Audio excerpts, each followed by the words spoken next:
नमस्कार दोस्तों, आपका विश्वसनीय चैनल में आपका हार्दिक स्वागत है। दोस्तों, आज का वीडियो उन लोगों के लिए बहुत खास है जो फोर्स के क्षेत्र में अपना कैरियर बनाना चाहते हैं। तो दोस्तों, हम वीडियो शुरू करें उससे पहले अपील कर लेते हैं उन लोगों से जिनने अभी तक हमारे चैनल को सब्सक्राइब नहीं कर पाया, जल्द से जल्द हमारे चैनल को सब्सक्राइब कर ले, जिससे फ्यूचर में आने वाली अपडेट सबसे पहले प्राप्त कर सके। दोस्तों, इंडियन कोस्ट गार्ड की जो वैकेंसी है, ये वैकेंसी फोर्स सेक्टर की है, यानी कि जो लोग डिफेंस सेक्टर में अपना कैरियर बनाना चाहते हैं उन लोगों के लिए ये वैकेंसी आई है। और इस वैकेंसी में आप कक्षा 10 से लेके और 12th और पॉलिटेक्निकल डिप्लोमा वाले अप्लाई कर सकते हैं। तो दोस्तों, आपको जो बता दें कि वीडियो को पूरा देखते रहना, क्योंकि कोस्ट गार्ड में बहुत सारे परिवर्तन हुए पिछले बार के अनुसार, यानी पहले से अब कोस्ट गार्ड में बहुत सारे परिवर्तन हुए। तो इन सारे परिवर्तनों को बताऊंगा मैं, और बताऊंगा कौन लोग हैं जो इस भर्ती में अप्लाई कर पाए। तो सबसे पहले दोस्तों, हम आपको बता दें कोस्ट गार्ड की जो भर्ती लिखनी है वो नाविक, जीडी, डीवी और यांत्रिकी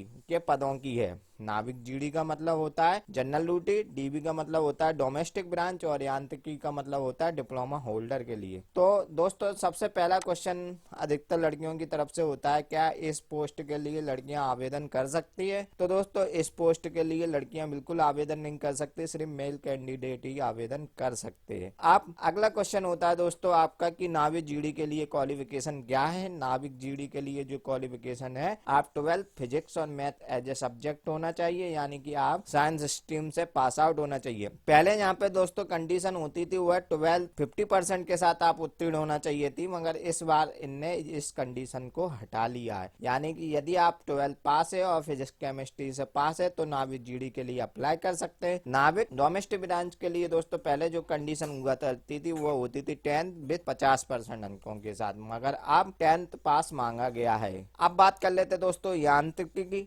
यांत्रिकी के लिए दोस्तों जो कंडीशन है, जो आपका पॉलिटेक्निकल का डिप्लोमा होता है वो इलेक्ट्रिकल, मैकेनिकल और इलेक्ट्रॉनिक्स टेलीकम्युनिकेशन में यदि आप पे इनमें से कोई डिप्लोमा है तो आप इस पद के लिए आवेदन कर सकते हैं। इसके बाद दोस्तों कर लेते हैं एज लिमिट। तो दोस्तों इसकी एज लिमिट 18 से 22 साल तक रखी गई है, जिसकी डेट ऑफ बर्थ इस प्रकार है।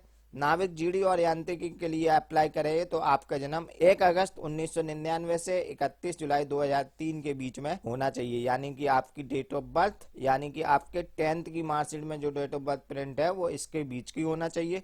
इसी प्रकार नाविक डीवी के लिए 1 अक्टूबर 1999 से 30 सितंबर 2003 के बीच में होना चाहिए। दोस्तों, इसमें यदि आप SC ST कैटेगरी के अंतर्गत आते तो 5 साल का आपको और रिलैक्सेशन मिलेगा। ओबीसी कैटेगरी के अंतर्गत आते तो आपको 3 साल की और छूट मिलेगी। इसके बाद दोस्तों इनने जो परिवर्तन किया हुआ है, क्या किया है, सिलेक्शन प्रोसेस तो दोस्तों पहले की तरह है, यानी कि सबसे पहले आपका रिटन एग्जाम होगा, फिर फिजिकल होगा, फिर मेडिकल होगा, फिर एक मेरिट बनेगी। सिलेक्शन के बाद दोस्तों, सिलेक्शन प्रोसेस के बाद अब बात कर लेते हैं इसके एप्लीकेशन फीस। जैसा कि दोस्तों आप लोगों को पहले से ज्ञात होगा कि इंडियन कोस्ट गार्ड के द्वारा अभी तक फॉर्म भरने का कोई चार्ज नहीं होता था, पर सर्वर पे इतना लोड होने के कारण बहुत से लोग इसका फॉर्म नहीं भर पाते थे, इसलिए इनने इस बार से पेड कर दिया, यानी कि अब आपको फॉर्म भरने के लिए एप्लीकेशन फीस देना पड़ेगी। वह एप्लीकेशन फीस इस प्रकार होगी कि यदि आप ओबीसी, जनरल और ईडब्ल्यूएस कैटेगरी में आते तो आपको 250 रुपए का ऑनलाइन पेमेंट करना होगा। यदि आप SC ST कैटेगरी के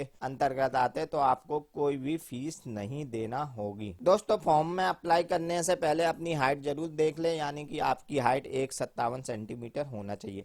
अब दोस्तों, आप में से बहुत से लोग की क्वेरी रहती है कि इसमें कौन कौन से डॉक्यूमेंट लगेंगे, यानी कि फॉर्म भरते समय कौन कौन से दस्तावेज लगेंगे। तो आप नोट कर ले। फोटो, सबसे पहले बात कर लेते हैं फोटो। अभी तक दोस्तों आपने फॉर्म भरे होंगे तो आप देखते होंगे इसमें लाइट बैकग्राउंड का फोटो या ब्लू बैकग्राउंड का फोटो लगता था, मगर अब उन्होंने इसमें भी रूल चेंज कर दिया है। अब जो फोटो लगेगा वो लाइट बैकग्राउंड का होगा, मगर इस बात का ध्यान रखें कि ब्लैक स्लेट, यानी कि स्लेट होना चाहिए, उस पर आपका नाम और फोटो खिंचाने की डेट लिखी होनी चाहिए, वो भी चौक से, और वो भी कैपिटल अक्षर में आपका नाम होना चाहिए, स्मॉल लेटर में नाम मंजूर नहीं होगा।